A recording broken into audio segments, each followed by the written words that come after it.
Epstein files ਨੇ England ਦੇ ਵਿੱਚ ਉੱਥੇ ਦੀ ਸਰਕਾਰ ਨੂੰ ਕਾਫੀ ਵਕਤ ਪਾਇਆ ਹੋਇਆ ਹੈਗਾ। ਮੋਰਗਨ ਮੈਕਸਵਿਨੀ ਉਹਨਾਂ ਨੇ ਕੱਲ੍ਹ ਆਪਣੇ ਚੀਫ ਆਫ ਸਟਾਫ ਜੋ ਪ੍ਰਾਈਮ ਮਿਨਿਸਟਰ ਕੀਅਰ ਸਟੈਮਰ ਹੈਗੇ ਆ, ਉਹ ਰਿਜ਼ਾਈਨ ਕਰ ਦਿੱਤਾ ਆ। ਪ੍ਰੈਸ਼ਰ ਉਹਨਾਂ 'ਤੇ ਇਸ ਕਰਕੇ ਸੀ ਕਿਉਂਕਿ ਜੋ prime minister the chief of staff ਆ, ਉਸ ਨੇ ਪੀਟਰ ਮੈਂਡਲਸਨ ਨੂੰ ਬ੍ਰਿਟੇਨ ਦਾ ਅੰਬੈਸਡਰ ਯੂਐਸ ਦੇ ਲਈ ਜੋ ਅਪੁਆਇੰਟ ਕੀਤਾ ਸੀ। ਸੋ ਉਹਦਾ ਨਾਮ ਐਪਸਟੀਨ ਫਾਈਲਸ ਦੇ ਵਿੱਚ ਆਇਆ, ਜਿਹਦੇ ਤੋਂ ਬਾਅਦ ਉਸਨੇ ਆਪਣਾ ਜਿਹੜਾ ਆਪਣੇ ਆਪ ਨੂੰ ਵਾਪਸ ਵੀ ਲੈ ਲਿਆ, ਰਿਜ਼ਾਈਨ ਵੀ ਕਰ ਦਿੱਤਾ ਤੇ ਹੁਣ ਯੂਐਸ ਦੀ ਜਿਹੜੀ ਜਸਟਿਸ ਡਿਪਾਰਟਮੈਂਟ ਆ, ਕਹਿੰਦੇ ਪਈ ਉਹਦਾ ਕਾਫੀ ਕਲੋਜ਼ ਰਿਲੇਸ਼ਨਸ਼ਿਪ ਸੀਗਾ ਉਹਦੇ ਯੂਐਸ ਦੀ ਜਸਟਿਸ ਡਿਪਾਰਟਮੈਂਟ ਦੇ ਮੁਤਾਬਕ ਮੈਂਡਲਸਨ ਤੇ ਜੋ ਲੇਟ ਫਾਈਨਾਂਸਰ ਜੈਫਰੀ ਐਪਸਟਾਈਨ ਹੈਗਾ ਆ। ਸਟੈਮਰ ਨੇ ਇਹ ਡਿਸਮਿਸ ਕੀਤਾ ਵੀ ਮੈਂਡਲਸਨ ਜੋ ਆ ਉਹ ਸਤੰਬਰ ਮਹੀਨੇ ਤੋਂ ਹੀ ਅੰਬੈਸਡਰ ਬਣਿਆ ਸੀ ਤੇ ਜੋ ਉਹਦੇ ਬਾਰੇ ਪਹਿਲਾਂ ਦੀ ਇਨਫੋਰਮੇਸ਼ਨ ਆ ਉਹ ਮੇਰੇ ਕੋਲ ਜ਼ਿਆਦਾ ਨਹੀਂ ਸੀ। ਇਸ ਕਰਕੇ ਪਬਲਿਕਲੀ ਪ੍ਰਾਈਮ ਮਿਨਿਸਟਰ ਨੂੰ ਮਾਫੀ ਵੀ ਮੰਗਣੀ ਪਈ। ਪ੍ਰਾਈਮ ਮਿਨਿਸਟਰ ਨੇ ਅਪੋਲੋਜਾਈਜ਼ ਕੀਤਾ ਪਬਲਿਕਲੀ ਵੀ ਮੈਂ ਇਦਾਂ ਦੇ ਬੰਦੇ ਨੂੰ ਯੂਕੇ ਦਾ ਜਿਹੜਾ ਅੰਬੈਸਡਰ ਆ ਅਮਰੀਕਾ ਦੇ ਵਿੱਚ ਅਪੁਆਇੰਟ ਕੀਤਾ ਸੀਗਾ। ਦੋ ਜਿਹੜੇ ਡਿਪਟੀ ਚੀਫ ਆਫ ਸਟਾਫ ਆ, ਜਿਲ ਕੁਥਵਰਟਨ ਤੇ ਵਿਦਿਆ ਐਲਕਸਨ, ਇਹ ਇਹਨਾਂ ਦਾ ਵੀ ਇੱਕ ਜੁਆਇੰਟ ਰੋਲ ਸੀ। ਮੈਕਸਵੇਨੀ ਦੀ ਡਿਪਾਰਚਰ ਦੇ ਨਾਲ ਜਿਹੜਾ ਸੈਂਟਰਲ ਫਿਗਰ ਆ ਸਟੈਮਰ ਦੀ ਇਨਰ ਸਰਕਲ ਦੇ ਵਿੱਚ, ਉਹ ਮੂਵ ਹੋ ਗਿਆ ਹੈਗਾ। ਸੋ ਪ੍ਰਾਈਮ ਮਿਨਿਸਟਰ ਦੇ ਉੱਤੇ ਵੀ ਜੋ ਉੱਥੇ ਦੀ ਜਿਹੜੇ ਇਲੈਕਟਡ ਮੈਂਬਰ ਪਾਰਲੀਮੈਂਟਸ ਆ, ਉਹ ਪ੍ਰੈਸ਼ਰ ਪਾ ਰਿਹਾ ਵੀ ਤੈਨੂੰ ਰਿਜ਼ਾਈਨ ਕਰਨਾ ਚਾਹੀਦਾ ਹੈਗਾ।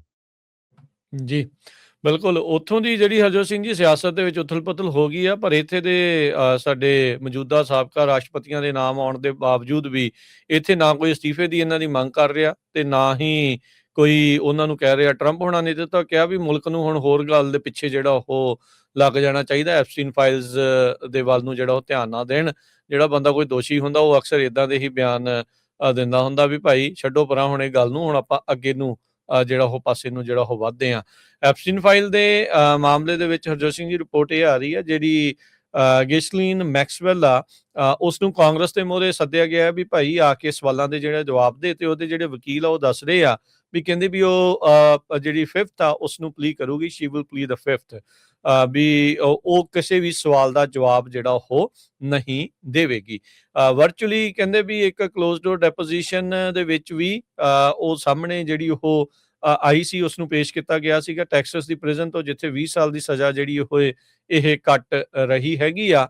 ਤੇ ਰਿਪਬਲਿਕਨ ਹਾਊਸ ਓਵਰਸਾਈਟ ਕਮੇਟੀ ਦੇ ਚੇਅਰਮੈਨ ਜੇਮਸ ਕੋਮਰ ਨੇ ਕਿਹਾ ਵੀ ਐਜ਼ ਐਕਸਪੈਕਟਡ ਮੈਕਸਵੈਲ ਨੇ ਕਿਸੇ ਵੀ ਸਵਾਲ ਦਾ ਜਵਾਬ ਦੇਣ ਤੋਂ ਨਾ ਕਰ ਦਿੱਤਾ ਤੇ ਆਪਣੀ ਜਿਹੜੀ 5th ਆ ਉਸ ਨੂੰ ਪਲੀ ਕੀਤਾ ਆ ਵੀ ਉਹਦਾ ਰਾਈਟ ਟੂ ਰਿਮੇਨ ਸਾਇਲੈਂਟ। ਕਹਿੰਦੇ ਵੀ ਇਹ ਡਿਸਅਪੁਆਇੰਟਿੰਗ ਸੀਗਾ, ਸਾਡੇ ਬਹੁਤ ਸਾਰੇ ਸਵਾਲ ਸੀਗੇ ਜਿਹੜੇ ਉਹਨੇ ਤੇ ਐਪਸਟੀਨ ਨੇ ਜਿਹੜੇ ਉਹ ਇਕੱਠਿਆਂ ਮਿਲ ਕੇ ਜਿਹੜੇ ਕੀਤੇ ਆ ਵੀ ਉਹਨਾਂ ਬਾਰੇ ਜਿਹੜਾ ਹੋਰ ਚਾਨਣਾ ਜਿਹੜਾ ਉਹ ਪੈਂਦਾ। ਸੋ 5th ਅਮੈਂਡਮੈਂਟ ਯੂਐਸ ਦੇ ਸੰਵਿਧਾਨ ਦੇ ਵਿੱਚ ਅਮਰੀਕਨਸ ਨੂੰ ਸੈਲਫ ਇਨਕ੍ਰਿਮੀਨੇਸ਼ਨ ਦੇ ਜਿਹੜੇ ਡਰ ਖਣੋ ਕਿਸੇ ਵੀ ਸਵਾਲ ਦਾ ਜਵਾਬ ਦੇਣ ਤੋਂ ਚੁੱਪ ਰਹਿਣ ਦੀ ਇਜਾਜ਼ਤ ਦਿੰਦੀ ਆ ਵਾਈਲ ਅੰਡਰ ਓਥ। ਸੋ ਉਸਨੇ ਜਿਹੜਾ ਉਹ ਟੋਟਲੀ ਕਿਸੇ ਵੀ ਸਵਾਲ ਦਾ ਜਿਹੜਾ ਉਹ ਜਵਾਬ ਕਹਿੰਦੇ ਵੀ ਇਸ ਡੈਪੋਜੀਸ਼ਨ ਦੇ ਵਿੱਚ ਨਹੀਂ ਦਿੱਤਾ ਹੈਗਾ। ਸੋ ਦੇਖੋ ਅੱਗੇ ਕੀ ਬਣਦਾ ਆ। ਰੌਲਾ ਰੱਪਾ ਜਿਹੜਾ ਹਰਜੋਤ ਸਿੰਘ ਜੀ ਕਾਫੀ ਜਿਹੜਾ ਉਹ ਪੈ ਰਿਹਾ ਆ, ਪਰ ਅਮਰੀਕਾ ਦੇ ਲੋਕਾਂ ਦਾ ਹਾਜ਼ਮਾ ਜਿਹੜਾ ਉਹ ਸਖਤ ਨਜ਼ਰ ਆ ਰਿਹਾ ਆ। ਉਹ ਹਰ ਇੱਕ ਚੀਜ਼ ਨੂੰ ਜਿਹੜਾ ਹਜਮ ਆ ਉਹ ਕਰ ਰਹੇ ਆ, ਚਾਹੇ ਕਿੱਡਾ ਵੀ ਗਿਰਿਆ ਹੋਇਆ ਕੰਮ ਕਿਉਂ ਨਾ ਕੀਤਾ ਹੋਵੇ। ਬਿਲ ਗੇਟਸ ਹੁਣ ਥੋੜੇ ਦਿਨ ਪਹਿਲਾਂ ਕਹਿ ਰਿਹਾ ਸੀਗਾ ਵੀ ਮੈਂ ਬੜਾ ਸ਼ਰਮਿੰਦਾ ਆ, ਮੈਂ ਫੁਲਿਸ਼ ਸੀਗਾ ਵੀ ਇਹ ਕੰਮ ਕਰ ਰਹੇ ਆ। ਉਧਰ ਜਿਹੜੇ ਬਿਲ ਕਲਿੰਟਨ ਆ ਸਾਬਕਾ ਰਾਸ਼ਟਰਪਤੀ, ਉਹ ਕਹਿੰਦੇ ਵੀ ਉਹਨਾਂ ਨੇ ਡੈਪੋਜੀਸ਼ਨ ਵੀ ਦੇਤੀ, ਸਾਰਾ ਕੁਝ ਕਰ ਰਹੇ ਆ। ਤੇ ਹੁਣ ਕਹਿੰਦੇ ਆ ਵੀ ਇਨਸਾਈਡ ਬਿਹਾਈਂਡ ਕਲੋਜ਼ ਡੋਰ ਤੇ ਕੈਮਰਿਆਂ ਦੇ ਮੂਹਰੇ ਕਰੋ। ਉਸ ਦੇ ਉਲਟ ਬਿਲ ਕਲਿੰਟਨ ਆਇਆ ਆ, ਉਹ ਕਹਿੰਦਾ ਵੀ ਜੇ ਕਰਨਾ ਹੈ ਤੇ ਪਬਲਿਕਲੀ ਕਰੋ। ਕੱਲ ਨੂੰ ਤੁਸੀਂ ਵੀਡੀਓ ਦੇ ਵਿੱਚੋਂ ਪਤਾ ਨਹੀਂ ਕਿਹੜੀ ਚੀਜ਼ ਸ਼ੋਅ ਕਰ ਦੇਣੀ ਤੇ ਕਿਹੜੀ ਚੀਜ਼ ਜਿਹੜੀ ਉਹ ਤੁਸੀਂ ਡਿਲੀਟ ਕਰਕੇ ਜਿਹੜੀ ਉਹ ਕਰ ਦੇਣੀ ਆ। ਸੋ ਸਵਾਲ ਬਹੁਤ ਨੇ।